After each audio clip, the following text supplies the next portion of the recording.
Thank you so much for being here with us today. My name is Dr. Tiffany Butler. I am the Associate Vice Chancellor for Educational Equity in the Division of Diversity, Inclusion, and Community Engagement. We affectionately call it DICE. My pronouns are she, her, hers. Welcome to Access Week 2022. We're so excited to have you with us today. The aim of Access Week is to create campus awareness of the need for an equity mindset to help all students thrive in service of unlocking pathways to success. This year's theme is enacting beloved community, and we believe that we achieve this by serving students holistically. Today's Access Week event will start with the faculty research panel, geared toward faculty, staff, graduate students, postdoctoral fellows, and even the undergraduate student within the Rutgers community. This event will serve as a mini research symposium, followed by a moderated panel for faculty and staff to present their research, highlighting work related to educational equity within their scope of practice. Each presentation has specific emphasis on student success, particularly for first generation, limited income, and historically underserved and marginalized populations. And so we are in for a real treat. In addition to those research presentations, there will be an opportunity to engage in a panel style Q&A. So please feel free to engage in the chat as we move into our Q&A portion. On behalf of the entire DICE division, our Senior Vice President for Equity, Dr. Anna Branch, and the Educational Equity Group, welcome to Access Week 2022. And so we want to give credit where credit is due, so we offer a land acknowledgement. So we acknowledge that the land on which we stand is the ancestral territory of the Lenape people. We pay respect to Indigenous people throughout the Lenape diaspora, past, present, and future, and honor those who have been historically and systematically disenfranchised. We acknowledge that Rutgers University, like New Jersey and the United States as a nation, was founded upon the exclusions and erasures of Indigenous peoples. And so our land acknowledgement can be found at diversity.rutgers.edu /honor native land. And so it's really great work from Dr. Joan Collier putting that together for Rutgers New Brunswick. Next, we'll talk through a community acknowledgement. And so I recognize that the world is sometimes a crazy place. And so we want to acknowledge that in this current time, space, place, that we're in community, naming and thinking about the current events, social issues, the political climate, the ongoing COVID-19 pandemic, daily distractions, projects, upcoming deadlines, things outside of the space that might be affecting you. And there very, very well may be things that are affecting you that I haven't listed. But again, we thank you for being in community with us today. So at this time, I'd like to introduce my colleague, Dr. Hazel-Anne Johnson-Marcus.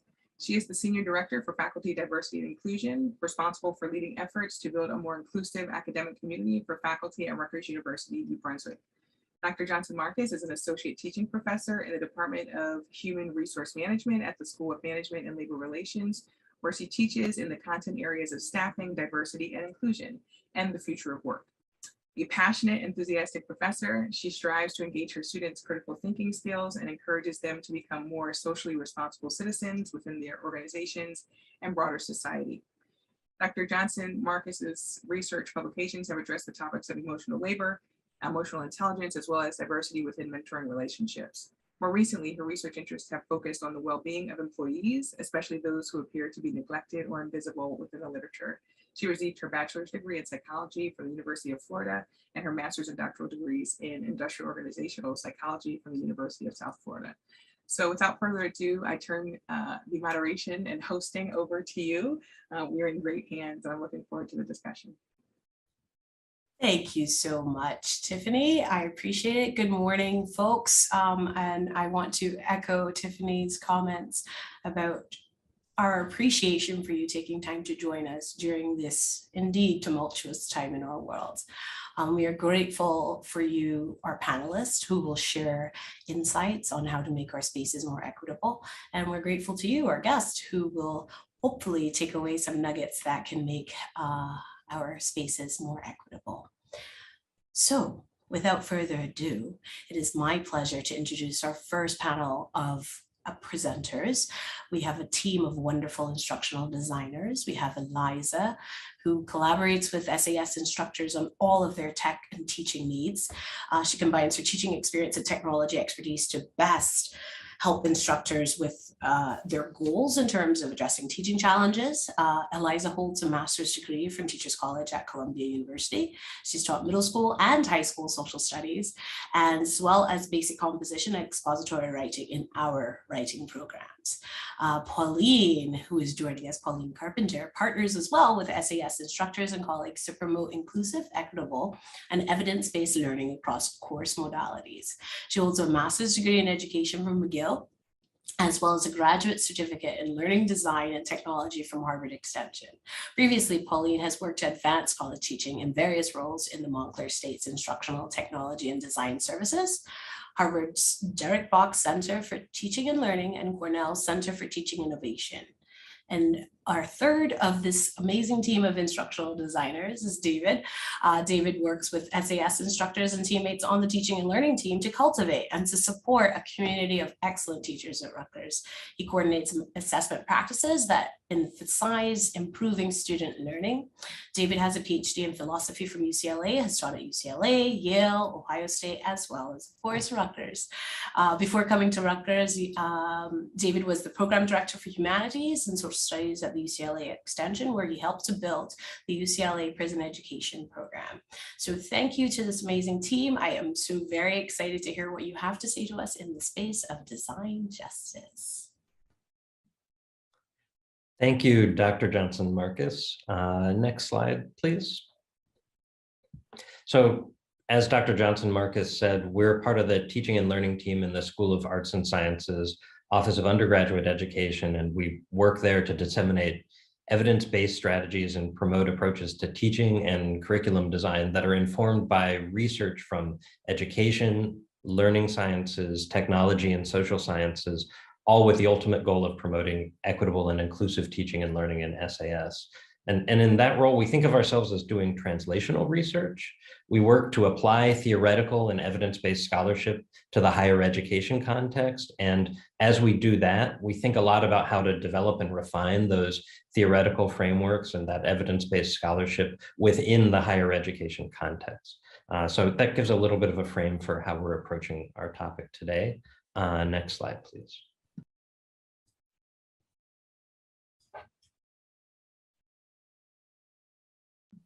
Pauline, I think you're muted. I am. Thanks so much. So what is design justice and how might it inform higher education?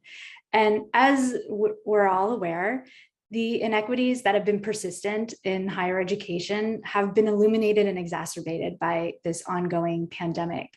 And at the same time, more instructors are designing courses across modalities and using new instructional tools more than ever before.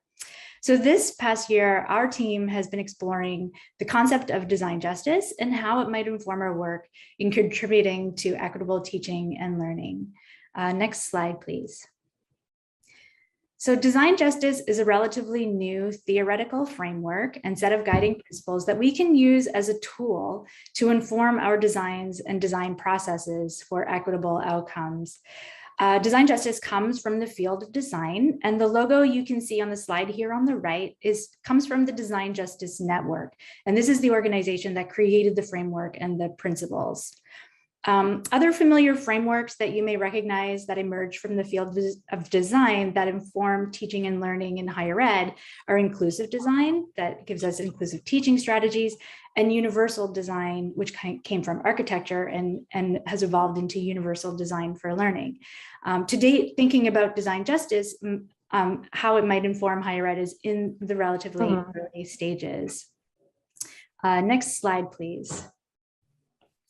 So the Design Justice Network's mandate is to challenge the ways design and designers can harm those who are marginalized by systems of power. So we believe there's an urgency to challenge the ways that designs and designers harm learners who are historically marginalized in higher education. Next slide, please.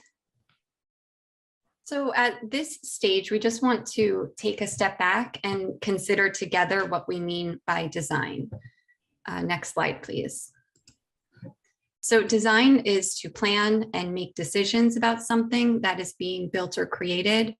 So if we could all just take a moment and to reflect at our own role at Rutgers. what are the areas that you design in your role at Rutgers, and what designs do you have influence over? So when the three of us completed this exercise, we came up with a list of things that we design. For example, faculty programs, courses across modalities, and we also help instructors design their syllabi. So if you complete this exercise, the point is that everyone designs, and in higher education, our designs keep the system running, and what we design matters. Next slide, please. So we've been influenced by Amy Collier from Middlebury College, and she's an early adopter of exploring and incorporating design justice in higher education. In her article for EDUCAUSE, she highlights nicely why design matters in higher ed. And ultimately, what we design, it shapes the higher education experience for our students. Next slide, please. So when we think about design justice, it's centering those who have been traditionally excluded from design. So then in our work in higher education, we must center those traditionally excluded from higher education. Dr. Sasha Costanza-Chock emphasizes in their book, Design Justice, Community-Led Practices to Build the Worlds We Need, to always ask who is traditionally excluded and historically minoritized, and how can we center them? And then in addition, design justice is prioritizing the users over the intention of the designer. And so I'll give an example from the higher education context so we can unpack that a little bit. At this point, many of us are familiar with proctoring technology as a tool to ensure academic integrity during remote exams. However, students with darker skin tones have reported not being recognized by this tool during their exams. So as you can imagine, this is distracting and stress-inducing during an already high stakes moment in these students' lives. So it's clear that there's racial bias embedded in this technology. So when we apply the design justice lens, we can say that the design of this tool, the decision to purchase this tool, it is harming some students, notably Black students, more than others. So if we also dig deeper, we can see students with different abilities or students with mental health issues may also be harmed by the use of this tool because of the high stakes environment and the anxiety that it induces. So while the designers of this tool, the people who purchase this tool may not have intended to harm these students, design justice is encouraging us to prioritize the experience of the users over the intentions of the designers. So the learners who are required to use remote proctoring technology in this case have little influence on the design of their exam experience, but they do bear the biggest burden. And then also BIPOC students have suffered more academic hardships during the pandemic's emergency switch to online remote learning. So we're seeing this from many different angles. So we also want to evaluate our design decisions based on who is harmed, who had control, and whose priorities were taken more seriously. So were we in fact centering those traditionally marginalized and historically minoritized in this proctoring example? As Costanza-Chock emphasizes, the most negatively impacted by design tend to have the least influence over the design process. Next slide, please. So design justice acknowledges that designs often have an unequal distribution of benefits and burdens, and we should pay attention to these discrepancies in order to be more intentional in our own designs. And if we're not, we're likely going to perpetuate existing inequities. So design justice prompts us to ask who benefits and who is harmed by our designs. So design justice draws heavily on Black feminist thought, like Kimberly Crenshaw's work on intersectionality and Patricia Hill Collins' Matrix of Domination, the idea that we have intersecting social identities which differentiate how we may experience our worlds, and that our identities may be privileged or oppressed as we interact within dominant structures and systems. So I'm briefly glossing over these big ideas, but this kind of literacy enables us to more accurately evaluate the impact of our designs. And that's a key reason why we participate in events like Access Week, right? So in the context of higher education, in addition to questioning instructional tools, like in the example that Eliza shared, we can question existing academic structures in our classrooms, such as grading practices, classroom interactions like traditional lectures, or the way we structure academic discussions, and consider whether these designs are forcing learners to fit within oppressive systems, or if they're liberating and culturally sustaining for a diverse group of students. So we often turn to universal design for learning and inclusive teaching strategies that I mentioned earlier. These are beneficial for learning and really great strategies. But the benefits and burdens of even these approaches are not necessarily distributed equally. And I'll share an example of this in the higher education context. There was a recent article in the Chronicle of Higher Education of 2 faculty members who implemented inclusive teaching strategies in their class, and they kind of compared notes with each other. One was a senior white male professor, and one was an early career Black female faculty. And what they learned in this process was that the male professor had a much easier time in implementing these strategies, and the Black female faculty member faced resistance and also higher risk, because then this may all kind of play out in the course evaluations. And it ended up being more work for her because she had to manage this conflict. So, they discovered differences in how students responded, and this, the burdens of inclusive teaching strategies were clearly heavier for the early career Black female professor. So in our work with faculty instructors, these discrepancies are important to be aware of as we support faculty with their pedagogical development and needs. And again, not to say that we shouldn't promote inclusive teaching, but we do need to be mindful about how the implementation of these strategies might be done given these realities. So again, we need to develop awareness of how our learners may experience our designs and how we may be limited by our own positionalities and ways of making sense of our worlds. So this final piece that David will talk about suggests how we might enhance our design processes to be more equitable. Next slide, please. Thanks. So design justice, the last thing that we want to emphasize about this approach, it's community-led. Designers co-design with the communities that are directly impacted by the design. This emphasis on participatory processes derives from the field of disability studies. You can see the slogan on this slide here, "Nothing about us without us." And this has been around for a while. This illustration is from a book that was published in 1998. The general idea being that because we're limited in our understanding of others' experiences and perspectives, we need to partner with them in order to design for equitable outcomes. Design justice applies this approach to design processes. And that prompts some questions that we have to think through pretty carefully. First, who is a part of the design process typically, and who should be part of the design process? And importantly, how can we collaborate with members of disadvantaged or historically marginalized groups in a non-exploitative manner? That's something that we feel is really important to pay close attention to. Design processes are typically expert-led.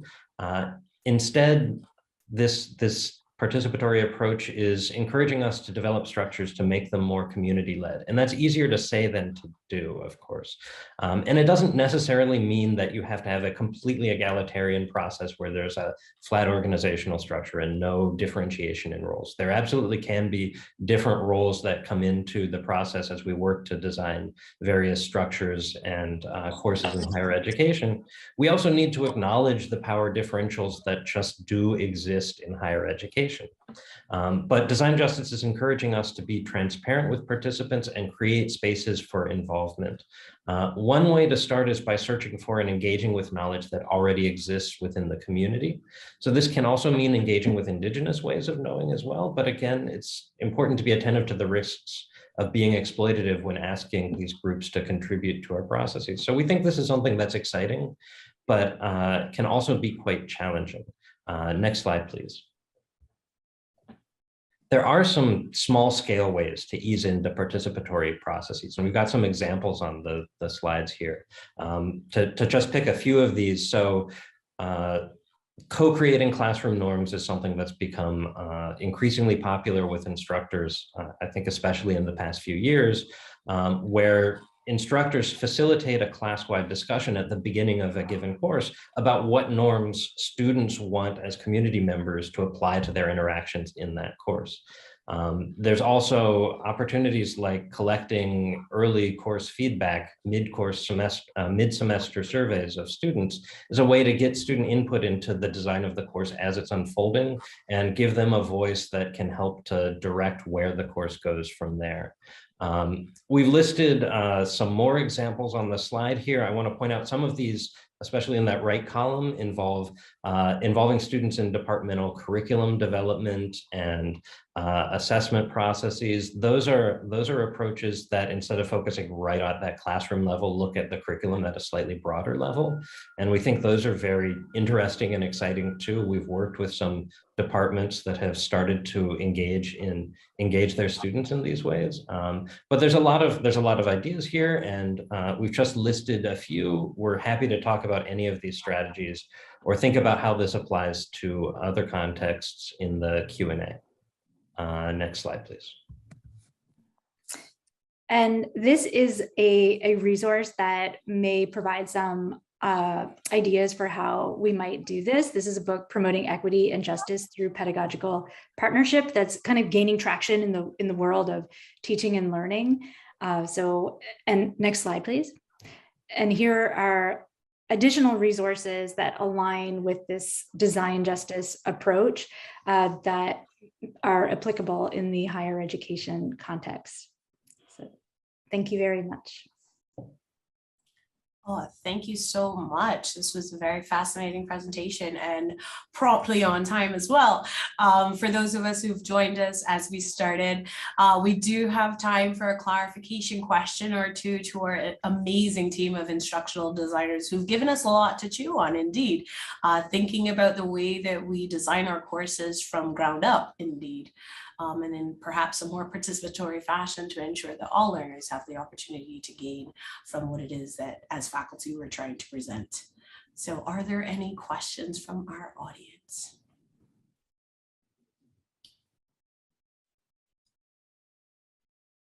They're chewing on everything they've learned. Looking to see if there are any hands raised, because I don't see very many cameras on, so. All right, and if you do have a question, you can also feel free to throw it into the chat. All right, thanks again, Eliza, Pauline, and David. Oh, did I just hear someone? Unmute. Or was I hallucinating? Did someone else hear a noise? It might be that second cup of coffee. Yes, I did. I heard that noise too. You're doing well, but I think. Thank you for validating that it was not a coffee. Thank you so much, Eliza, Pauline, and David, again from the SAS Instructional Design team. They are lucky to have you all asking these great questions and helping the faculty there and instructors work on making our space more inclusive. Thank you. Next up, we will have a presentation from Mark Muniz. Mark is an assistant professor of professional practice in the Department of Chemistry and Chemical Biology here at Rutgers, and is a member of the OSE Triad Coalition.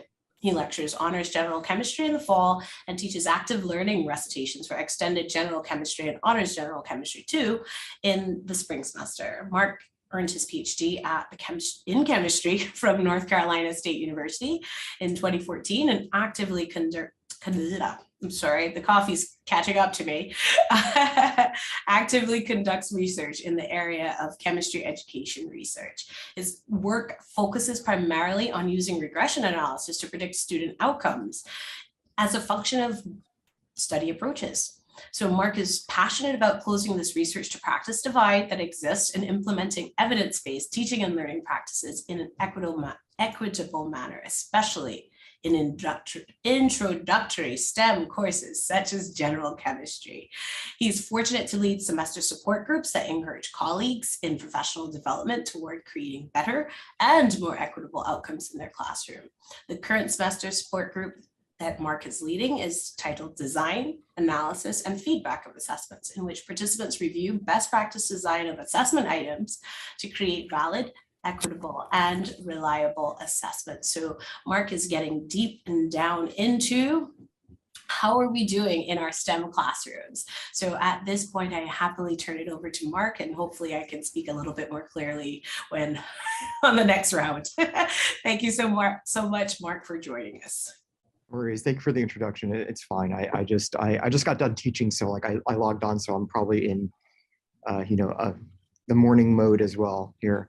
So I was going to kind of briefly talk a little bit about some of the more, I guess, low barrier, high impact approaches that we can use to create inclusive and equity oriented STEM classroom environments. And we know that STEM has traditionally and continues in a lot of cases to be a significant barrier to participation, especially in the early courses, right? In the sort of what we call gateway courses. And so I want to talk about some of the approaches that exist out there, in the literature. Give an example of a couple of things that I've done in different course contexts, what exists in the literature, and also what direction I as well as some colleagues continue to go in. So if we could change the slide to the next one, great. So one of the things I want to emphasize is that there's really no single magic solution to increasing equity in STEM classroom environments. And I would imagine that this also extends beyond the STEM spaces, but certainly in the STEM spaces, right? There's no, for anyone sort of seeking out this like magic one size fits all approach, it's probably not going to exist. And that's, kind of how the world works in a lot of ways. And so what I try to do is I try to look for the intersection here of low barrier, meaning that it has the potential for widespread adoption, right? That people can do this in a practical and a direct way, that it's high impact, right? That the likelihood of success is high, right? That it's so in other words, the investment is likely to produce fruitful results, and that it's evidence-based, right? That there has been at least someone out there or some groups that have studied the technique, studied the intervention and its implications in an equity context and in a student outcomes context, so that we know we're not just kind of randomly trying things, right? We want to do this in a systematic fashion. And as was so nicely said in the introduction, I'm very passionate about bridging this research practice divide, right? Oftentimes, research necessarily does outpace practice, but we want to close that gap as much as possible. When we have findings in the literature that say, hey, we should be doing these things to improve outcomes, why not make sure that we're spearheading efforts to implement these in our classroom environments, right? And get things going in that direction, because these transformations take time. So the sooner we start, the better off we're going to be in the long run. Okay, so next slide, please. So one of the things I'm very passionate about addressing is stereotype threat. And I imagine a lot of the folks in here know what stereotype threat is. I'll read verbatim from the sort of the original definition, which is stereotype threat is being at risk of confirming as self-characteristic a negative stereotype about one's group. And this can happen in a variety of both explicit and implicit ways. In STEM environments, for example, if you're a member of a traditionally excluded group in STEM, one can feel like, oh, I've got to perform the best possible to avoid, sort of negative stereotypes about performance of my group coming to fruition or something like that, right? And so it's a very real phenomenon. It's been studied quite extensively, but fortunately there are ways to directly address it. And I'm going to talk about one of those ways in the form of what's called a values affirmation intervention. So next slide. So values affirmation tasks sort of aim to refocus students' attention on values that are important in their lives. They tend to be writing tasks that can ideally be given before major assessments, all right? And they can be given to all students. And the idea is to refocus students' attention on what's important to them and their sort of self-image in spaces across their life, so that it takes as much of the emphasis as possible off of sort of this unidimensional mode of thinking that we can get into sometimes when we have to engage in a summative assessment, right? That sort of thing. So the brief discussion I'm going to engage in is going to focus on a successful intervention in the undergraduate biology course context that was implemented, right, by some folks at a large research institution similar to our own. I should state that we are currently, we have used this and are currently using this in our extended general chemistry course sequence, where there are quite a few students who are likely to experience the stereotype threat. So this is one of our practical ways of trying to address this and bake this into our curriculum, right? So next slide, please. It's also being used in some other courses here at Rutgers as well. I led a values affirmation semester support group through the Teaching Excellence Network here at Rutgers, and got folks actually in mathematics and engineering education and some other disciplines, or not engineering education, excuse me, engineering economics, to implement them in some of these large enrollment classes as well. So my hope is that this is something that will continue to gain momentum. So this is a sort of a brief summary of a study by Jort and coworkers that they used some multiple linear regression to control for other factors like cumulative college GPA to investigate various factors impacting exam performance, right? Based on this intervention, right? Based on this values affirmation intervention, you have kind of a treatment and a control group, so to speak. So the result was that everybody benefited, but there was a disproportionate benefit, right? Which is precisely what we want in order to close these performance gaps, et cetera. Where white male identifying students in the treatment group earn plus 1.6% exam points relative to control. So it's not having a negative impact on anybody, it's actually having a positive impact on all people, but then we have this differential impact. So underrepresented minority female identifying students in the treatment group earn plus 2.2% exam points relative to control. Male identifying underrepresented minority folks earned plus 4.2% exam points relative to control, right? And so when you scale this up and you realize that this is an intervention that is actually very low barrier, these are some promising results, right? It's something that's going in the right direction. So we felt that since this was demonstrated in a large research institution, that hey, why don't we adopt this, right? Because it's very clear that the risk of harm is very, very small, but any kind of motion we can make toward improving the outcomes across the board and closing outcome gaps, we need to take the plunge and get this going, right? So, okay, next slide, please. All right, and so this is something that I believe is very, very important. Fidelity of implementation is largely important.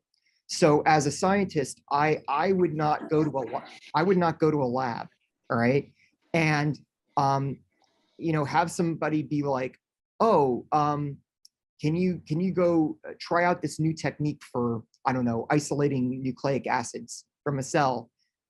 Yeah, I'm just going to go in and, I don't care. I'm not going to modulate the temperature or anything like that. But hey, why isn't this working? Oh, clearly this doesn't work, right? I would not do that. None of us in our research context would ever do that. So in a teaching context, it is really important to pay attention to what the literature says and pay attention to how do we implement this. When we implement it the first time, we're not going to be perfect, right? We want our students to maintain a growth mindset. We have to do that as well as faculty and say, hey, it may not be perfect the first time we do this, but we should always aim to implement these things in the way that they were meant to be implemented, the way in which they've been demonstrated in the literature to have the high impact. And we can't give up too early and say, oh, well, it didn't have the expected outcome the first time. We have to be resilient and say, hey, are we really implementing these things in precisely the way that folks who developed this, implemented it, and studied it are implementing it, right? And ask those tough questions. So these are a few tips for fidelity implementation of this kind of activity. Implement it twice during the semester. That's in alignment with the literature. Use the LMS, right? Canvas, in our case, to assign the task. Should be completed outside of class time. Frame the intervention as a typical writing task, right? We don't want to tip off students that, okay, we're doing this because this, that, or the other reason. just normalize that it exists. And that's actually going to foreshadow something I'm going to say in the coming slides. Carry out the first administration early in the course before the first exam to set that baseline, and then carry out the next administration during a stressful time later in the semester. So for example, after students receive feedback on the most challenging assessment, summative assessment in the course, or if it's a writing-based course, like whatever writing task they might have received some feedback on, okay? So again, just some tips for fidelity of implementation. All right, next slide, please. Okay. So I wanted to say how this is situated in the broader pedagogical model that we're implementing in this extended general chemistry space.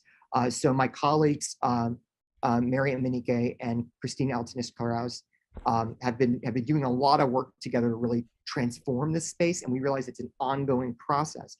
And this is from a paper that we recently published in Journal of Chemical Education, called Extending Equity, Access, and Inclusion in Evolving Multifaceted Approach to Transforming a General Chemistry Course at a Large Flagship Research Institution. And what we decided to adopt is something called the heads and hearts hypothesis, something that was proposed by Scott Freeman and coworkers who have done extensive meta-analyses on the impacts of active learning, both in general and on equity in STEM learning spaces. And so note here, values affirmation intervention is just one of many, like a multifaceted design that we've got going on here, right? Implementing active learning, engaging in norm setting, right?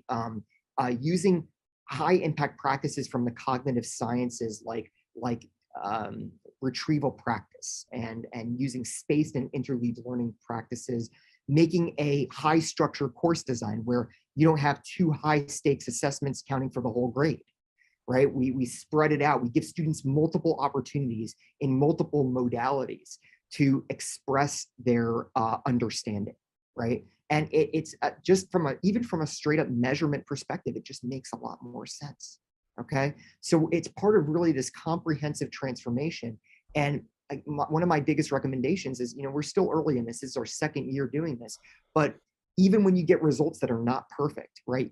The key is to stay the course, be resilient, and take a close look at what you've done at the end of each academic term and academic year and say what went well, what didn't, right? Look at the bright spots. You want to keep doing those things. Look at the spots that maybe weren't so great and adjust for next time, right? So this is part of a much broader effort. Okay, next slide. Okay, so another thing that I've been focusing a lot on is representation. And I would argue that representation is an important component of creating equitable learning environments across the board. Representation of women and Black, Indigenous, and people of color in chemistry resources in general is actually quite limited, and there's research to support this dating back to like the mid-2000s. And so it is our responsibility as educators to make sure that we show the fact that science, our collective body of knowledge in science, in the chemical sciences and elsewhere, is a cumulative effort from people from a wide variety of backgrounds. And there are a lot of prominent researchers from all over the world, of all genders, of all races, all ethnicities, that are contributing to this and doing really exciting work, okay? And students need to know this front and center. So next slide, please. Okay. So in my honors Gen Chem class 163, I transformed the capstone project assignment from something that was a lot more open-ended, which it was good, how it was before, but what I noticed was that students tended to go in a very, kind of all over the place with what they were choosing to focus on. So I said, all right, you're going to get a list of 21 researchers, and you have to choose from this list in your student groups.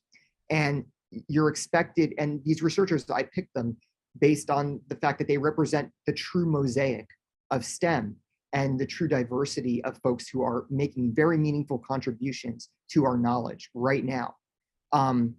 And so they would have to come up with a 12 to 15 minute group presentation as well as script broken down as follows. And the first part is an introduction to the scientists, their background, their education, et cetera, and really how their identity, played a role. So they have to do some background digging as to who this person is, right? To humanize the person. And then also explain how core principles, core general chemistry principles connected directly to the work that these folks are doing, this very high level work that they're carrying out. All right. But one of the biggest things here, especially in the honors general chemistry space, which is it is a diverse space, okay, but there aren't a huge number of what we would consider traditionally excluded students in the space. And I would argue that in such spaces, absolutely, you need representation to be very high, because we need to be able to normalize that a scientist looks and moves through the world in many different ways, and that is part of the scientific enterprise. And so if we go to the next slide, I kind of show the breakdown of the rubric, right, as to how I evaluated them. You can see that the background of the scientist plays a prominent role, in addition to tethering the core concept that they've learned in class to the context of the specific researchers whose work that they've looked into. Okay.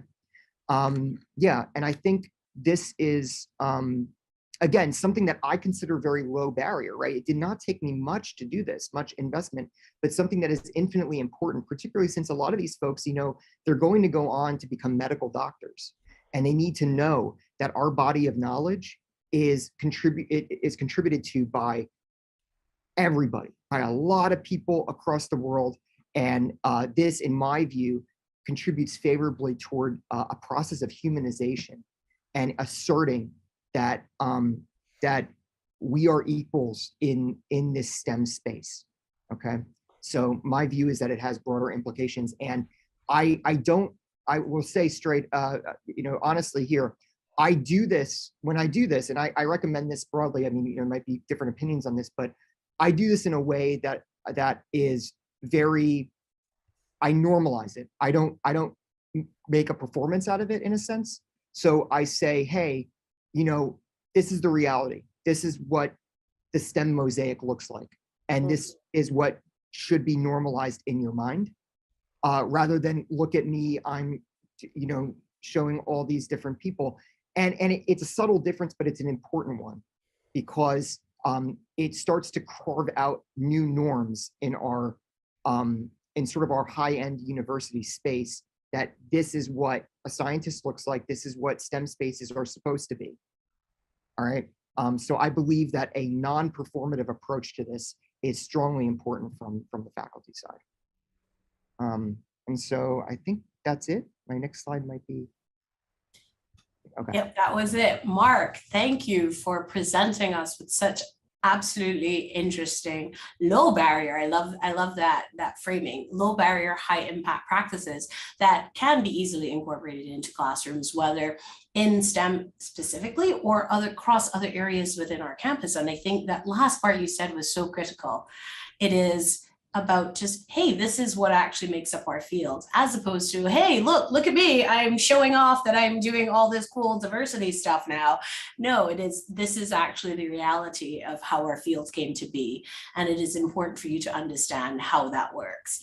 I especially think that's important as you talked about the values affirmation piece of it, thinking about reminding students why they're there. What is it that drives you, as opposed to, well, this will help you in your exam. I think that those are really important. Easy, I think, to implement parts, and I really appreciate that. So I think it ties nicely with our instructional designers call to us to think about how are we designing, and then here are some practical things you can actually put right into your courses. So this is coming together very nicely. Thank you. I see we have a question from Eileen. Yes. Yes, there you are. I'm here in several roles, but among them, my area is perceptual and cognitive psychology and cognitive science. And we are not an area with a diverse set of scholars. So I can appreciate that in some of the huge STEM areas, such as chemistry or biology, there is far more diversity than in ours. And I've been in meetings and in discussions of people in my area really struggling with this and what to do in response to presentations and calls that we just heard. And I wonder if anyone has any thoughts about this. It is really, there's been a lot of discussion and nobody quite knows what to do. Mark. Yeah, so thanks for that question. I think that's really good. Yeah, I think, you know, this is a discussion that's also happened in the chemistry space, Mhm. and in other spaces like physics, biology, et cetera. And I think one of the beautiful things that we have now in our modern research environment is that there is significant overlap among fields, right? So I expanded my search, for example, for these folks into chemical biology, into chemical engineering, et cetera. And I think, in my view, again, I will not claim to know about your field per se, but I think there are significant overlaps, right, in the cognitive sciences with other areas, let's say of psychology, where folks are engaging in work and are from a wide variety of backgrounds, a wide variety of genders, et cetera. So I think it's a matter of maybe branching out a little bit and saying like, okay, yeah, maybe they're not exactly in my field, but this is adjacent. And because of the interconnectedness of modern academic research and indeed industrial research, we can always find people. We can always find people who are doing really great work, who come from a wide variety of backgrounds. Thank you for that, Mark. Thank you. I think that's a really good frame for us to keep in mind as well as we think about our fields, is broadening, thinking about indeed folks who may be operating at the margins of our particular fields, and think about the reasons why they might be at the margins, and think about how perhaps we can center or highlight some of the work that they do that may be interdisciplinary and we may not have considered before. So I think that makes a really nice transition there. Other questions for Mark, and we do have to get your questions in for Mark now because Mark has come to us from class and will be leaving to go to class. So we want to make sure if there are any other questions for Mark, please do raise them, either raise your hand or you can use the chat.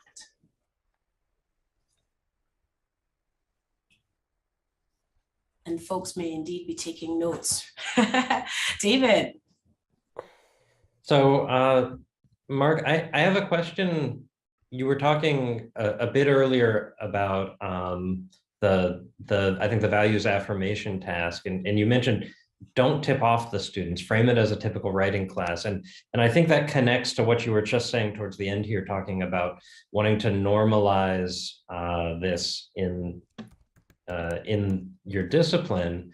But I was thinking about that in light of some of the context that we were talking about earlier, thinking about inclusive practices. And I'm wondering if you have thoughts about ways that students can be involved in thinking about the reasons for implementing these practices that don't, I'm struggling to kind of articulate it, but ways to engage students with this that don't, tip back into highlighting and centering the fact that some of these disciplines have been exclusionary in many ways for a long period of time. So I don't know if I've quite articulated a specific question, but I felt like there was a we're doing it for your own good kind of element to what you were doing that makes sense given the strategy that you've got. But I'm also thinking a lot lately about trying to include students in a really transparent way and thinking about why we designed the courses the way we do. And I'm just wondering if you have thoughts in that vicinity. Yeah, so David, I think that's an awesome question. And I honestly don't think there's a simple answer for it. So I'm not going to give probably like a very, very straightforward answer to the question, but here's what I'll say, and here's how I view it. And again, I think there's a lot of room in this space to sort of engage in different ideas and different approaches. I think, equity, access, and inclusion is something that each of us approaches in somewhat of a different way. And I think that can be good in some ways. And, there are cases in which it can be a challenge too. I'm going to make a little bit of a quantum mechanics analogy. All right, I'm going to say what we're bringing up here, I view them as almost like what we call complementary observables, right? That the more we lean into one, in some ways, the more we compromise our knowledge about the other or the implementation of the other. But so I wrestle with this too. I wrestle with okay, can we be transparent, right, about these inequities without contributing to higher levels of stereotype threat, without also contributing to the very real issues that occur with mindset, for example, right? Mindset is a very important thing. And so I try to toe a careful line in my spaces where I say, everybody here is, I set the norm and I put it on the board when I give my exams on the PowerPoint and the exams in big letters. I say, everyone in this room is capable of mastering the learning objectives, because that is the baseline assumption that I come to in this classroom space. I also acknowledge that there are structural barriers to people achieving that. And I think our goal is to break down those structural barriers. And so I guess the side that I currently come down on is that it is not the student's responsibility to break down those structural barriers. It is our responsibility as faculty and educators to do that. And I feel as though taking this sort of like direct and practical approach to undermine these inhibitive structures and build new structures in their place is something that, like, I've seen progress with and I've seen to be productive. But what you're saying, I think, is also very valid, because I do think that to create a broader literacy about DEI work, you do need people to wrestle with these ideas and understand it. I just get concerned sometimes that it can implant an idea of, oh, wait, maybe there are too many barriers. Maybe I can't surmount this, and maybe I can't accomplish this, right? So that's sort of that complementarity that I struggle with too. So thank you for bringing that up. And it's something I'll want to talk about with other folks to get a much deeper perspective of, because I don't think my perspective alone is refined enough yet to offer a good response. Mark, thank you for that response. I think within your response, you actually addressed some of it too, because I think you just said, thinking about the way in which you are co-creating with students and owning as part of the structure, faculty and educators, the structural barriers. I think that is an excellent frame to help students, where we are doing both what David said and what you're talking about, thinking about that co-creation, like, here is the space, here is the structure within which we exist. And we are going to work to try to reduce the barriers to your success. And I think your frame of everyone here is capable of achieving, that is critical. So I think that there is a lot of richness here, and I wish we had more time, because there is so much more to unpack as we think about how to do this and execute this well. But this has been absolutely fascinating. Thank you. Any other questions for Mark before we turn to our third presentation?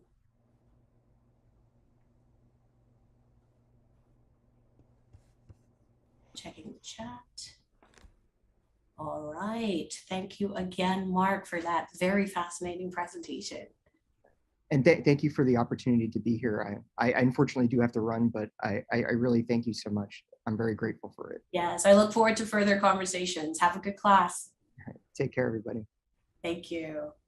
All right, good folks. Next up, we turn to Antoinette Farmer. Professor Farmer is also the Associate Dean for Diversity, Equity, and Inclusion in the School of Social Work here in Rutgers, New Brunswick. She teaches clinical assessment and diagnosis and research too in the master's program. Her research focuses on examining the social and interpersonal factors that affect parenting, as well as how parenting practices influence adolescent high-risk behaviors, such as delinquency and substance abuse. Another strand of her research looks at the effects of the implicit curriculum on students' empowerment. Dr. Farmer has numerous peer-reviewed publications and has co-authored 2 research methods books, research with diverse groups, research design and multivariate latent modeling for equivalence, 2014, and research methods to social work, a problem-based approach, just last year, 2021. She currently serves as a commissioner on the Council of Social Work, Education, Commission on Educational Policy. Dr. Farmer has her PhD in social work from the University of Pittsburgh, and she will indeed be talking to us about some of her research in the implicit curriculum space. So turning it over to you, Dr. Farmer. Well, I want to thank everyone for the invitation, and I want to thank Dr. Hazel-Anne Johnson-Marcus for the introduction. And before I start my presentation, I really want everyone to know that I was invited here to provide insights about how my work has impact on my work in the DEI space. So you're really hearing me really think about what I have done and how it has implications for my research, but also the broader work of DEI, specifically when you look at curriculum. And the social work in 2008, and writing their educational policies and standards, they really start to say, we need to think about the curricula. And the curricula is developed in two parts, the explicit curriculum and the implicit curriculum. So today you will hear me discuss how DEI efforts have targeted the explicit curriculum and how they target the implicit curriculum, and how the implicit curriculum specifically has implications for equity, inclusion, and sense of belonging. So let's go to the next slide, please. And the explicit curriculum includes the courses, the course content, how courses are designed, and the knowledge and prescribed skills the profession wants to be taught and how these courses are delivered. And thinking about the death of Michael Brown in 2016, there was a call by students for faculty and universities to pay more attention to the explicit curriculum. We see the movement at that time where persons were going in and saying we need to have more content by persons from diverse groups. Let's go forward to the death of George Floyd. And the same thing emerged. We have a rising of students saying that there needs to be more emphasis in looking at the explicit curriculum to ensure there is content related to DEI. So next slide, please. And so what you've seen is that the work of DEI has really focused on the explicit curriculum. We see that persons even at our own university, persons are really looking at how I can add more content in my classes related to diverse groups. So, and then not only that, they're looking to see how we could add more scholarship that's written by persons from diverse groups. So we're looking at more content, and we're looking at who is contributing to that knowledge base that needs to be added to the explicit curriculum. And then there's also greater emphasis now on training of faculty to use inclusive pedagogy.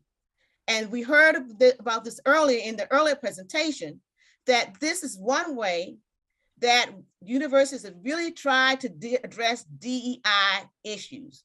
We're now saying that as an instructor, we need to ensure that you are creating an environment where all persons can learn the material, and we need to think about persons' learning styles. Some persons learn visual learners, some persons auditorial learners. So again, this has been the focus of our DEI efforts thus far. You can proceed to the next slide, please. And so I'm saying today and thinking about there is also a critical need to focus what we call on the implicit curriculum. In the past, you might have heard the term the hidden curriculum, but persons really is saying that it's really an implicit curriculum. And this is the educational environment in which the explicit curriculum is presented. So we need to look at that as well. And in my own research, I have come to think about this, that we need to look at both, because the explicit curriculum has implications for DEI efforts, and the implicit curriculum has implication for DEI efforts. Next slide, please. So in the implicit curriculum, we're thinking about the policies and procedures related to admitting students to our university, the policies and procedures we think you have in place about retaining students, and our policies and procedures about terminating students. Our students' participation in organizations and governance. What is the governance structure here for students to participate? The organizations, the fraternities, the sororities, the affinity groups. Also, the implicit curriculum, we need to look at the number of faculty from diverse backgrounds and also staff from diverse backgrounds. That is a part of the implicit curriculum. Next slide. Proceed to the next slide, please. And so these implicit curriculum, some other items are that were not on the slide. The pictures on the walls. That's also part of the implicit curriculum. Tiffany, I think it's one slide back. Sorry, Antoinette. I don't want thank you. Okay, there thank you. Yeah, so the implicit curriculum also includes the pictures in the classrooms and buildings where the courses are taught. They have implications for our students. Do the students go in a building and they don't see anyone that looks like them? Where the buildings are located, where the courses are taught. All those buildings far away from the main part of campus. How do those buildings look on the outside? Are they accessible for persons with disabilities? That's part of the implicit curriculum. And the resources given to the departments and schools to deliver the courses, because that has implications for how the courses are going to be structured by an instructional designer, or the courses are going to be offered online or hybrid. All of this is part of the implicit curriculum. Next slide, please. And so based on my reflection of my own work and thinking about the need to not only focus DEI efforts on the explicit curriculum, the implicit curriculum has implications for inclusion, sense of belonging, and equity. So the implicit curriculum has implications for who applies to Rutgers.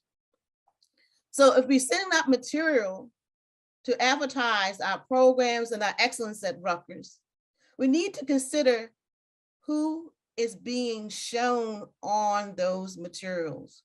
Who are we highlighting on our websites? Are we highlighting persons from diverse backgrounds? Are we highlighting women, transgender individuals? Who are we highlighting? That has implications for who applies to Rutgers. And that is part of our implicit curriculum that we need to be targeting. Student retention. What are the policies and procedures that we have in place related to student retention? Do these policies need to be modified? Are there policies too restricted? Is it a one strike you out type of policy? Sense of belonging. I mentioned the pictures on the wall, the websites, where the buildings are. does that make students feel that they belong here? Are there affinity groups here for the students that we are trying to attract? And so we need to think about how the students feel that they belong at Rutgers. And again, in order to do that, we need to look at the implicit curriculum. Inclusion. Do students feel included? Are there activities for all students or just some students? Do we highlight the students that is the exceptional student, however we define that student, or do we find a way to highlight the strengths of other students at our university? Do we find ways to do that? And equity. How can we look at our policies and procedures to make sure that we have equitable practices? And so the implicit curriculum, for me, and reflecting on my own research and scholarship, has implications for these areas. And there are probably more that I have not discussed today that looking at the implicit curriculum has implications for. Next slide. And so in my reflection on my own work, I believe that the implicit curriculum should be considered as an aspect of the campus climate. And I know that campus climate does not have a standardized definition, but some persons really believe that the campus climate is a measure of students and faculty and staff perceptions of the quality of behaviors, beliefs, attitudes, and the way persons are respected or disrespected on a college campus. And even in my own research, although I did not conceptualize an implicit curriculum as an indicator of campus climate, but the research is quite clear in looking at the campus climate literature that negative perceptions of campus climate are predicted of depression, anxiety, and lack of academic persistence. And so thinking about the implicit curriculum in terms of persons not seeing themselves in maybe pictures, not seeing that the buildings are not accessible to them, seeing that the buildings are located not too close to the main part of campus, there's now affinity groups for them, that could also be predicted of their depression, anxiety, and lack of academic persistence. And also we know from the campus climate literature that students who have negative perceptions of that campus climate have a lower sense of belonging compared to students who have a positive perception of the campus climate. So a sense of belonging is people feel that they are here because the faculty care for them. The faculty is invested in them succeeding. They feel that they have a network that they can rely on. And so my perception of the implicit curriculum, those things that I've mentioned earlier, will also have an impact on students' sense of belonging. Next slide. The implicit curriculum, targeting the implicit curriculum, also is a way of achieving equity in education. Equity in education is the process of reforming practices, policies, and procedures to support academic fairness and inclusion. And I feel that this is a sense of what we would like to do at Rutgers. We want to ensure that there's equity in education at Rutgers. Next slide. And so when we engage in diversity, equity, and inclusion efforts, targeting the implicit curriculum, it provides us with the opportunity to review and revise policies related to admitting, retaining, and terminating students. And I think we've seen some of this already, given the announcement that occurred this week about allowing persons from low income families to go to Rutgers for reduced tuition rates. So again, that was looking at and revising our policies related to who we're admitting. We need to look at our policies for retaining students and terminating students. Targeting implicit curriculum gives us an opportunity to review and revise policies related to promotion and tenuring. We hear there's a national discussion going on related to the tenuring and promoting for persons with diverse backgrounds. Some of this discussion has been that perhaps we should have more focus in the tenure and promotion process around community engaged scholarship. Some discussion around having more emphasis in the promotion and tenure process related to work around DEI. And then also, targeting implicit curriculum allows us to examine the hiring practices related to faculty and staff. So again, I see us targeting the implicit curriculum as a way of looking beyond targeting the explicit curriculum. And I think both are important and valuable if we want to ensure that persons from diverse backgrounds have access, equity, and included in a university environment. Next slide, please. In conclusion, it is important that diversity, equity, and inclusion efforts target both the explicit and implicit curricula. Targeting both will result in great benefit for Rutgers, the State University of New Jersey, and will help the university ensure we continue to have a beloved community. And targeting the implicit curriculum will allow us to achieve equity in education. Thank you so much, Antoinette. I think that, in this theme of Access Week, we've had such a wonderful set of presentations which help us to figure out how do we think about changing things so that when we do open up our doors and say, come to Rutgers, folks who come here can indeed succeed because they have classes where the instruction is inclusive. They have opportunities to feel as though they're reflected in the things around them. I think that you brought up some really important points when we think about this implicit curriculum.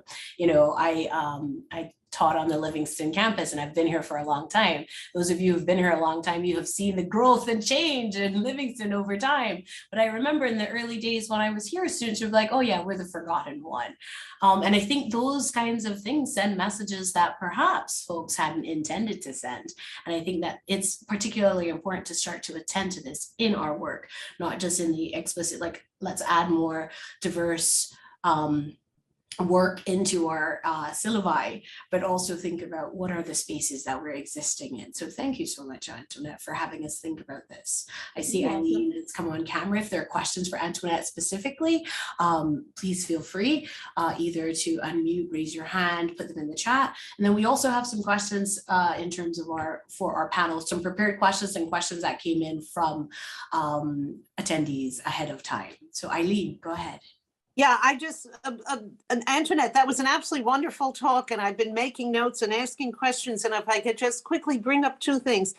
And again, I've been teaching here for decades, and I think that that Antoinette, you point out the importance of inclusion and mentioned all the excluded people who are facing difficulties because of disabilities, for example, and I have a long list from my years of teaching, and we don't have the services and the way of adjusting our instructional policies for students with physical health, mental health problems, for students who are, you mentioned the trans community.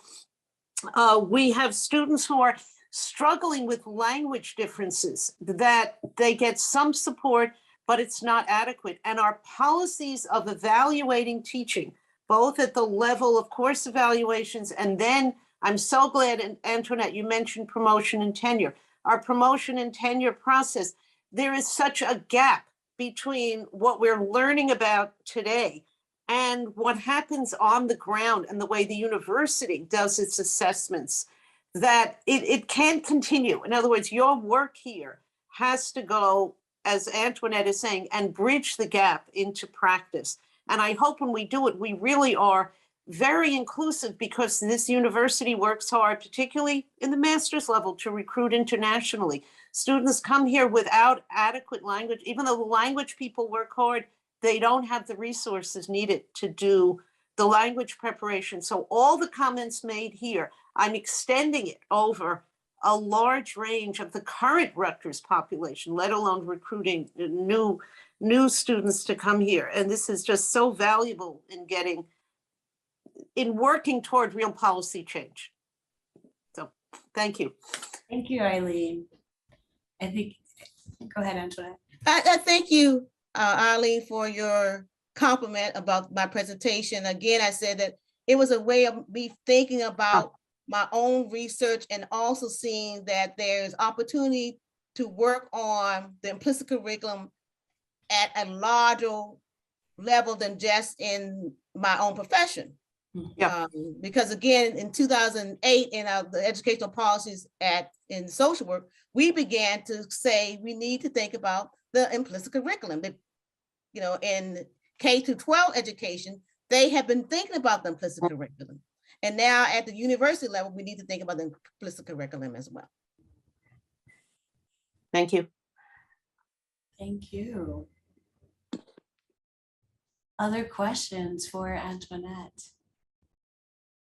And we've stopped screen sharing, so those of you who had your cameras off, you can turn them on so we can see you, or you could ask questions.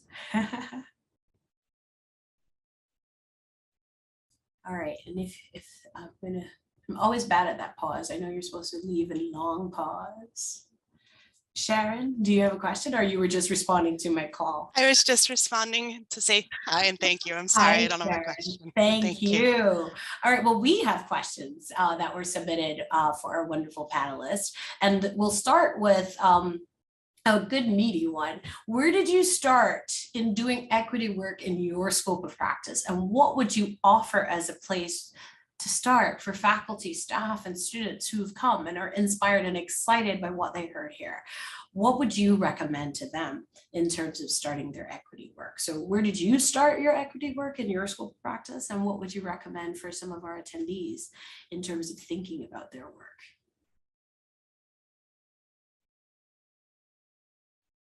And everyone is so polite, waiting for the other person to unmute. I saw the hands.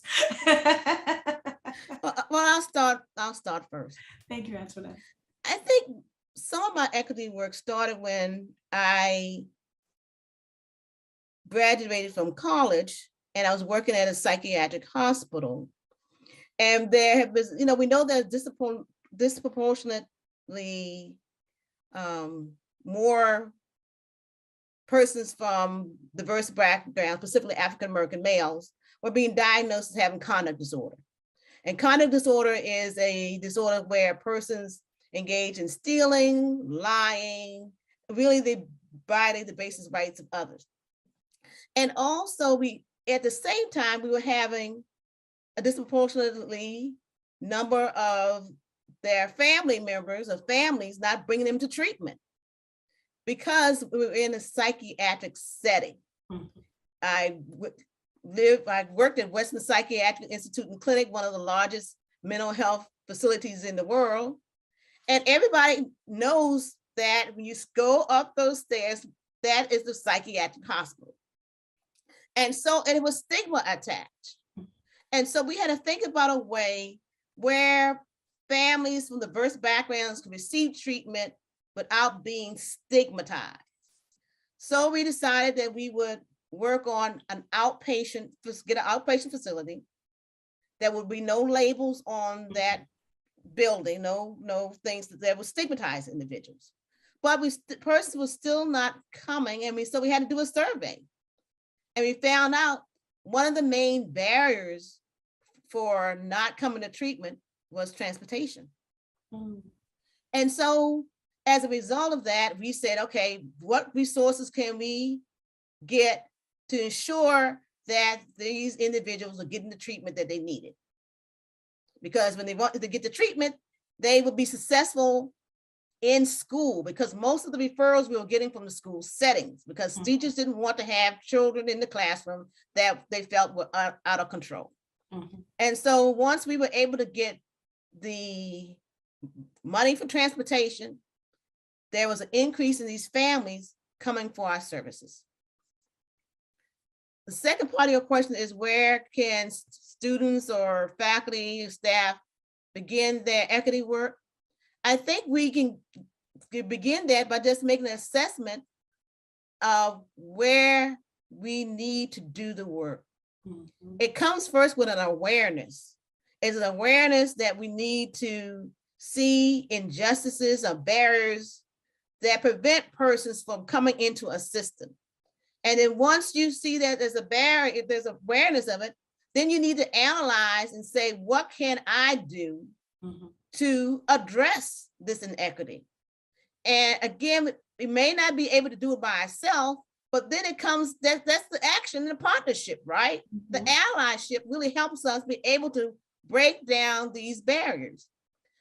When I became the social dean for diversity, equity, and inclusion at my school, I adopted a motto.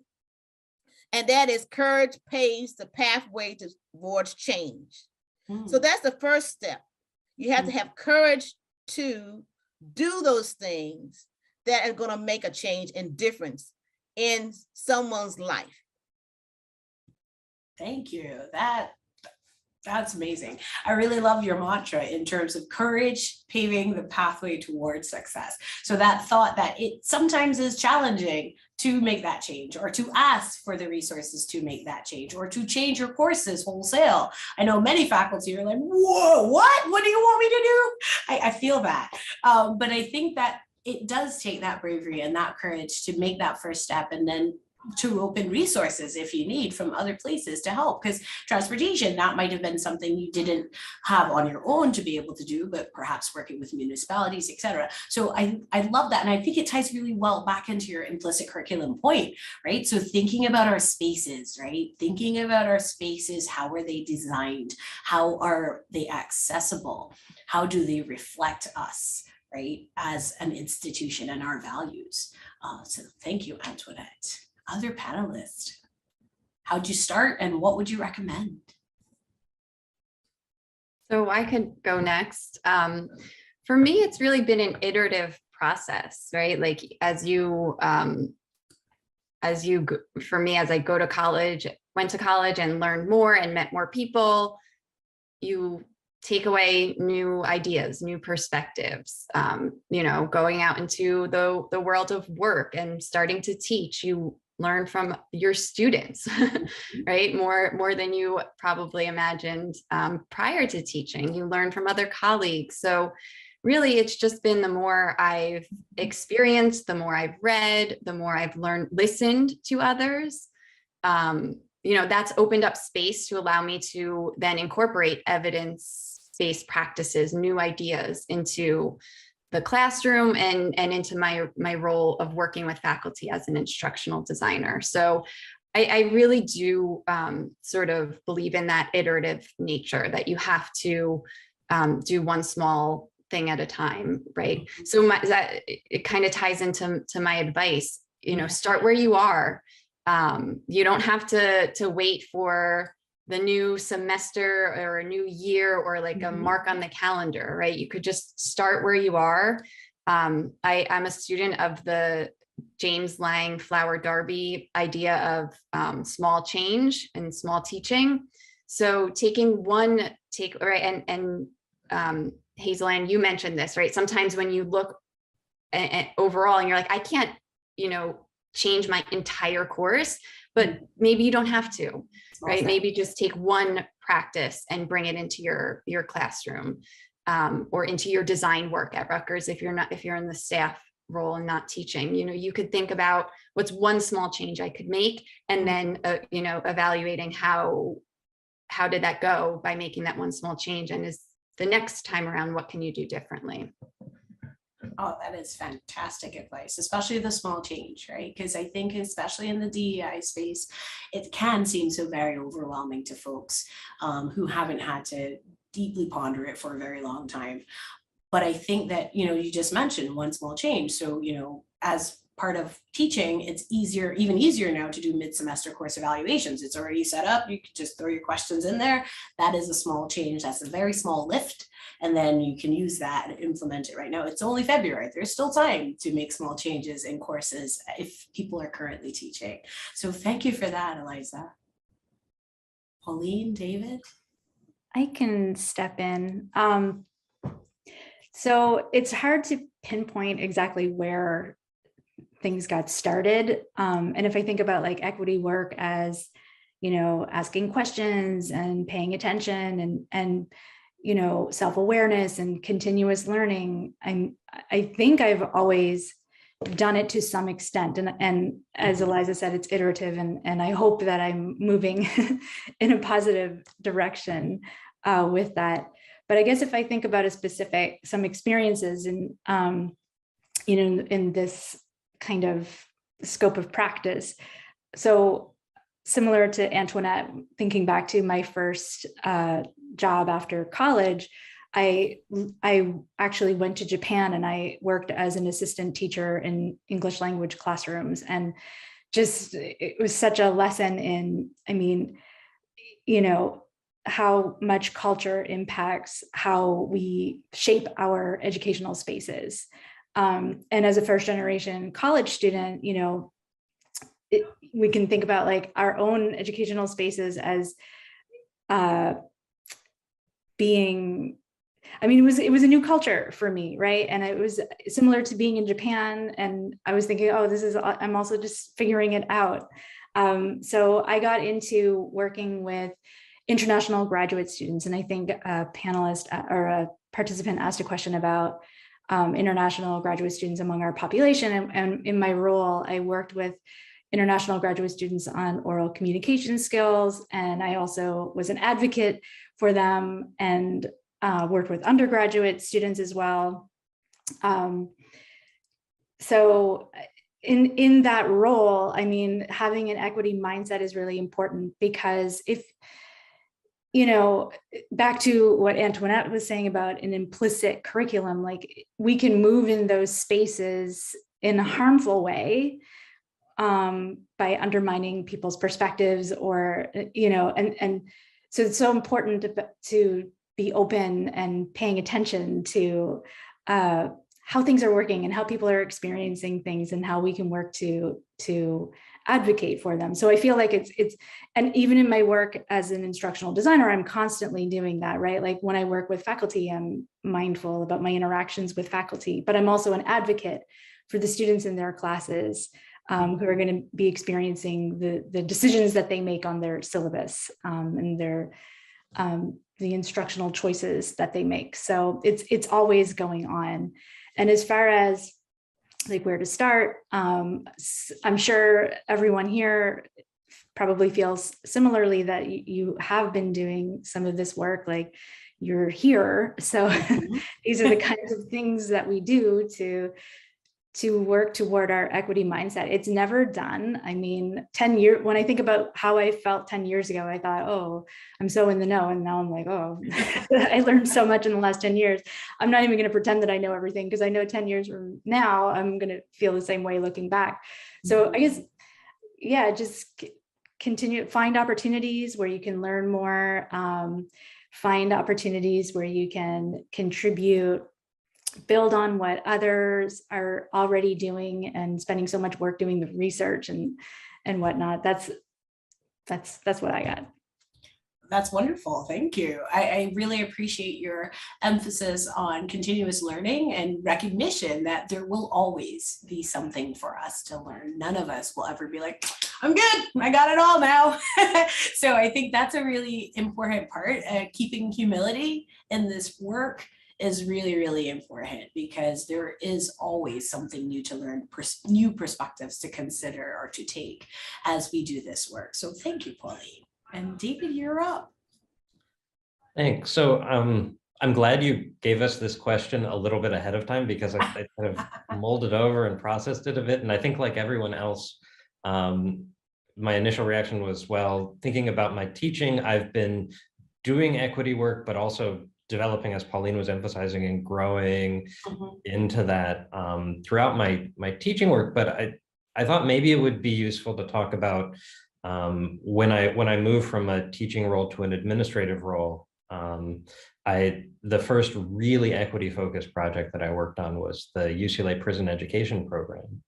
And that started, I was fairly new in my administrative role, and I had some interest in supporting programming like that, but I knew nothing. I mean, prison education is logistically and institutionally incredibly complex, and I knew nothing, and I started just asking questions and trying to reach out to people who might know a bit about it to see how we could start to get involved in this space.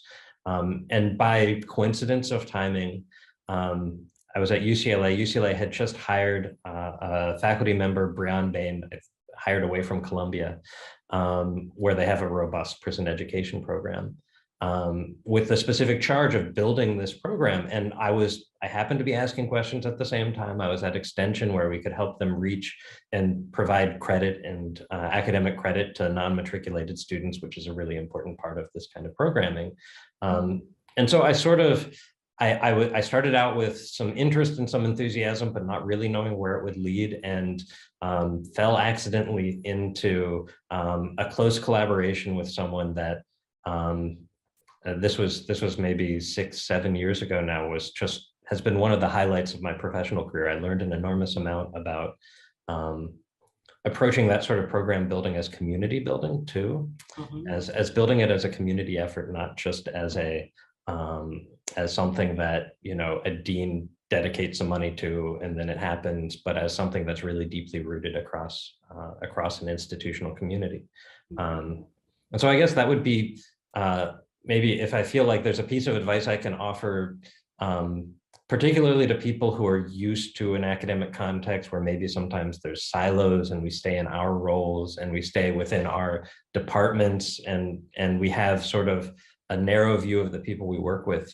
Don't be afraid to express interest and reach out, and in a way that comes with humility and curiosity and a willingness to learn,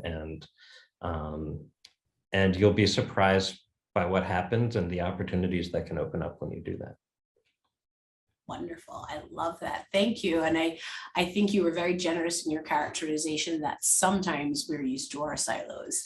I think as we think about this work, pursuing interdisciplinarity is probably going to be our best friend, right? So drawing from others' perspectives and learning from other people's work in this space is going to be especially useful to any of us who are thinking about how do we do this and how do we do this well.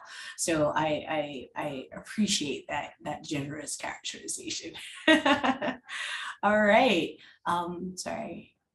Yes, we are definitely all lifelong learners. I just saw that pop up in there. So indeed, if there are obstacles that as panelists you've encountered in your work and thinking about how you've incorporated equity and inclusion, were there barriers? And indeed, how did you address those barriers when you did encounter those barriers?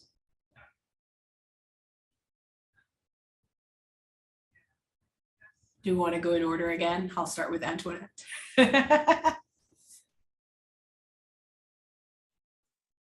know, thinking about barriers, yeah, sometimes there will be barriers or stumbling blocks, but don't let that stop you.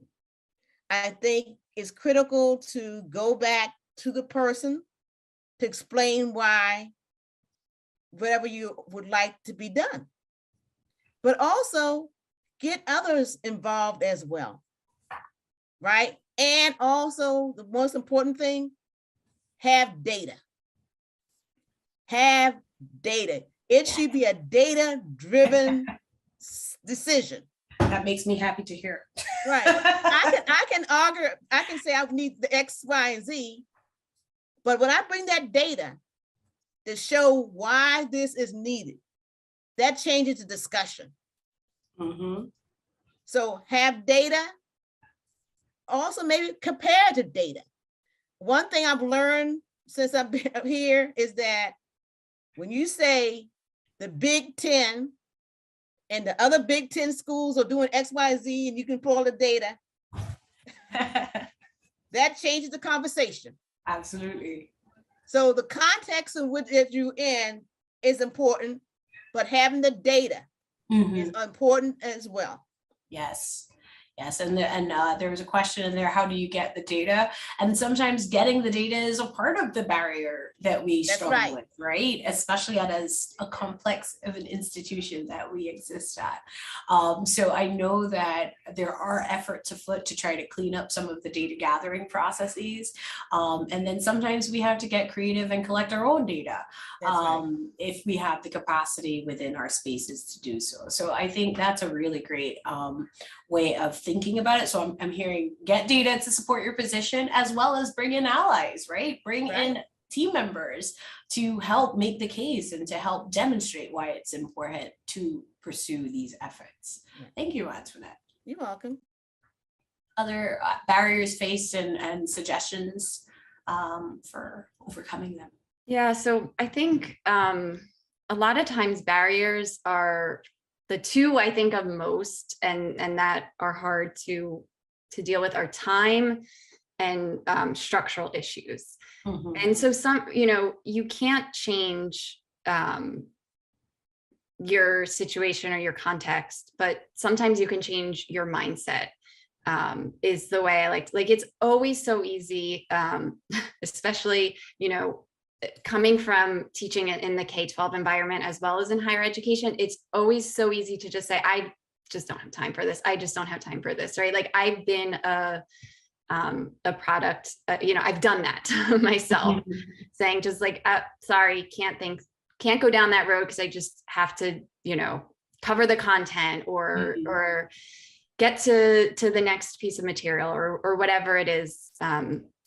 So I think it does require a mindset shift. So like changing yourself internally and saying, yes, this is going to take time, right? Like, especially when we were talking about design justice, that is a time consuming process, bringing people in, hearing from others.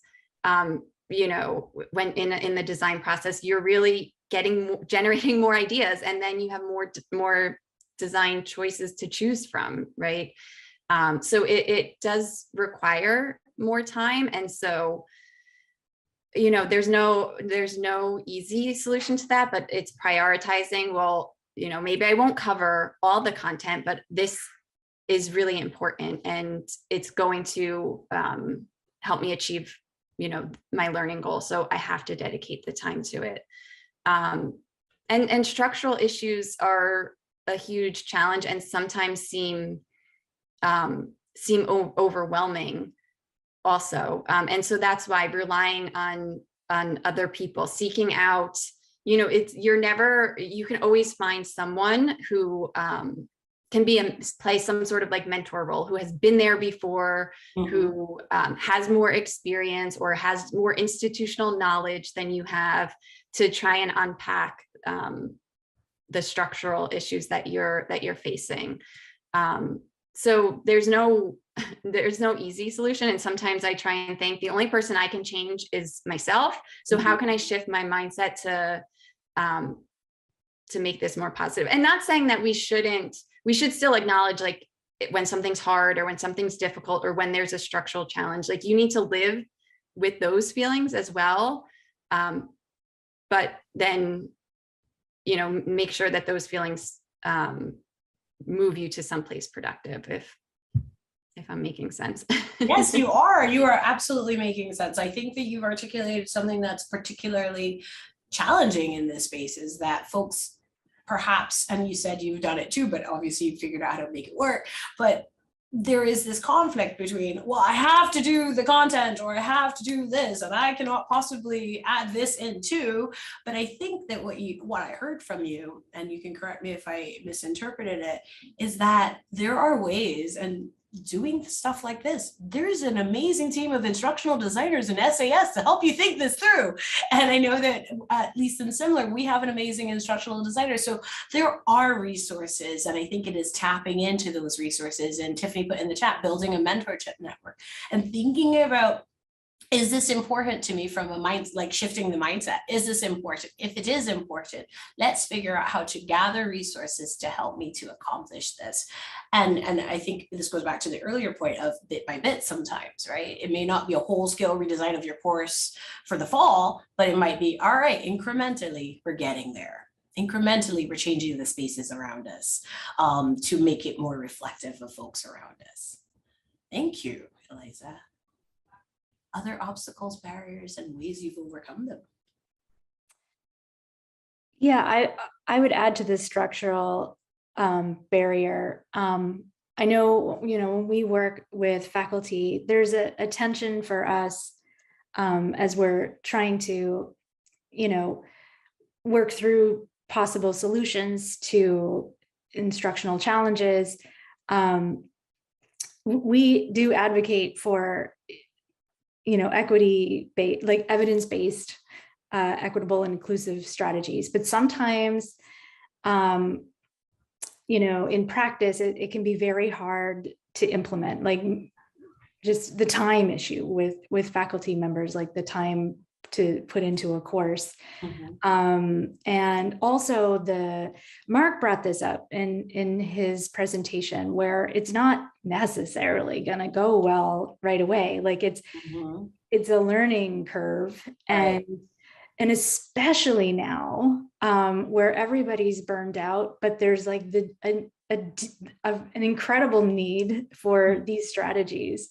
Yeah. It's such a tension right now. And so, yeah, I don't know that there is a solution. I guess part of it is just working with what we have, and the low hanging fruit piece, like what are the simple things that we could implement now, and just thinking about, okay, you're working toward just going into the right direction. But it is a challenge. And then just another thing I'd add is equity work in general is this, I know personally, a barrier I face is just this feeling of vulnerability, right? Like just knowing that you don't know everything, and you kind of have to put yourself out there and do things like this, and then you might get something wrong or do it's so just putting yourself out there and just doing it anyway. I guess that's the solution. And just getting used to being uncomfortable rather than like avoiding the comfort, just maybe leaning in or getting comfortable with being uncomfortable. I don't know, but I think you have raised such really important points though, Pauline. I think naming the obstacles and naming the vulnerability that exists within these spaces and doing this work is also a part of the work, and a part of creating a space where people feel safe enough to say, well, actually, I don't know, help. And I think that's particularly important. So I think that is absolutely key. And David, I believe you're the last one, and then we have one question that came in anonymously. So I'd like to make sure I give that an opportunity to be answered as well. I mean, I don't think I have much to add to what my fellow panelists have said. I think they've all covered it spectacularly. All right. So thank you. All right. And then I see in the chat, Sharon said the faculty time limitation also ties back to what Antoinette said in terms of policies, procedures, tenure, promotion, what is valued. I think that, that is a word, Sharon. Thank you for that. Because I think that as we think about our policies and our practices, how are we expanding to think about things like community engaged scholarship, right? How are we expanding to think about valuing that as people come up for their promotion and advancement opportunities within the institution? So the last question I think we'll have time to get to. So the question is, in relation to barriers, not being afraid to do DEI work, how can we help to support students, staff, and faculty from retaliation or exclusion when attempting to positively impact campus culture and climate? That's a heavy one. How do we help to support them when they are making these efforts, but they're experiencing retaliation or exclusion?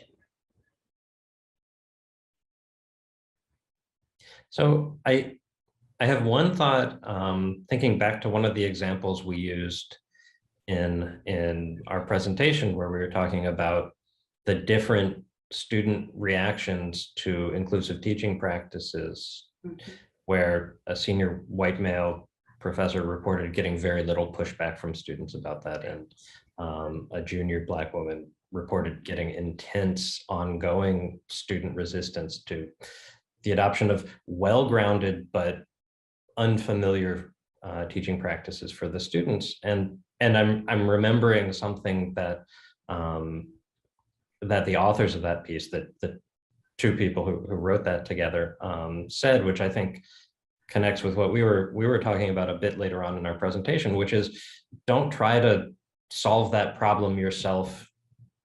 As soon as the problem is presented to you, try and come up with a solution as a designer that is going to simply untangle that knot for you. Involve the people who are affected.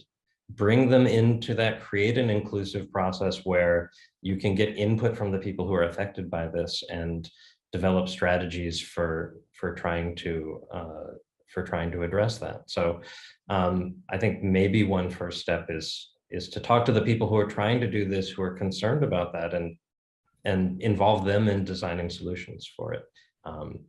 Which, as I get to the end of it, feels like I'm punting on actually answering the question, but I think it's important to remember.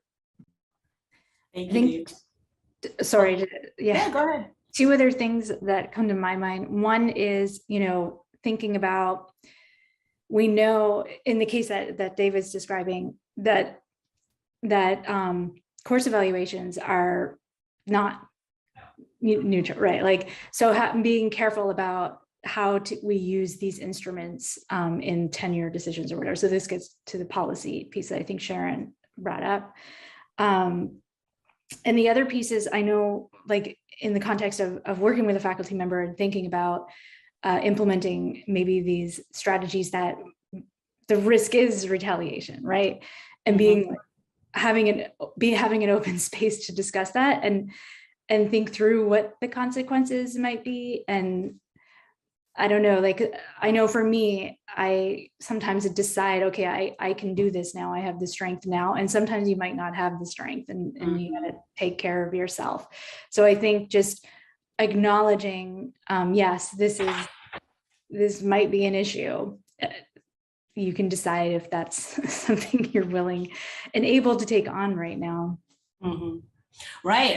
I think self-care, recognition that, we can't pour from an empty cup is important in that space as well. Thinking about the extent to which often those engaged in this work are from underrepresented groups and marginalized groups, and they're doing it and it's not being recognized as service or as part of their scholarship and teaching. All of this is a part of the structural change that we're hoping that we will undergo, thinking about the implicit curriculum mentioned by Antoinette earlier.